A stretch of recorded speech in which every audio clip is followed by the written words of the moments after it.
So the driver shortage since last year, additional European directives have come out in regards to driver training. That has, I suppose, put drivers off the road to a large degree in that, they weren't, there was a small price. A lot of companies, including DHL, will cover the cost of that training. However, I think it was the fact that they had to undertake further training. Some of them, the average age of a driver in the UK is 53 years of age. So population isn't getting any younger there from drivers.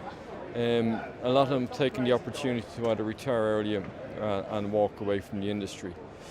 DHL itself, across the group, we've 4 main divisions. Across the group we've about 14,000 drivers, so a significant number of drivers. At the moment in the marketplace we're estimating, depending on what commentators you listen to, but anywhere from 50 to 70,000 drivers. And that has been accelerated by the, I suppose, upturn in the UK economy. So where this time last year it wasn't as significant, with the upturn now it's really starting to cause problems. That in itself is putting up the cost of agency drivers. So we do a lot of work with a number of agencies, have quite a close partnership with them. However, the challenge for them also is to attract drivers in. And we're looking at attracting Eastern European drivers into the marketplace to try and backfill the gap that we have. Future, we're looking at around probably 120,000 additional drivers will be required on top of the current gap over the next 5 years.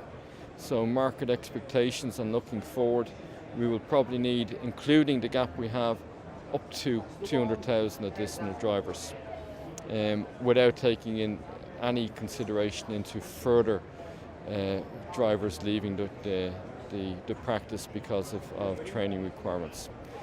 DHL itself has been lobbying the government hard, so through different trade unions and through different trade organisations we've been discussing this issue.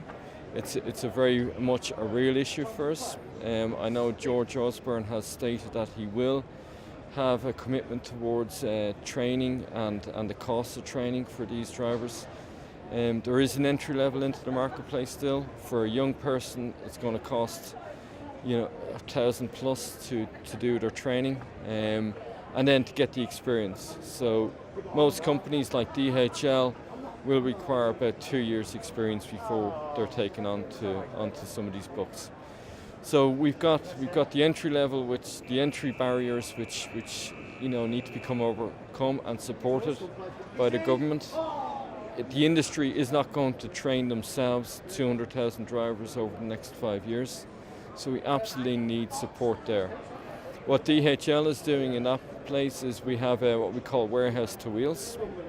So that is a case where we're taking a warehouse worker, we have our own internal HGV trainers, and they're actually taking those guys out in our own equipment, training them how to drive, and we're supporting all that, paying for them to sit the appropriate tests, and we're getting them on the road. And that has been quite successful. The end of last year, in one depot alone, we converted 12 drivers from warehouse out to being on the road. But we find that they can leave the business as quick as we train them because of the demand and the shortage that's out there. So it is extremely challenging.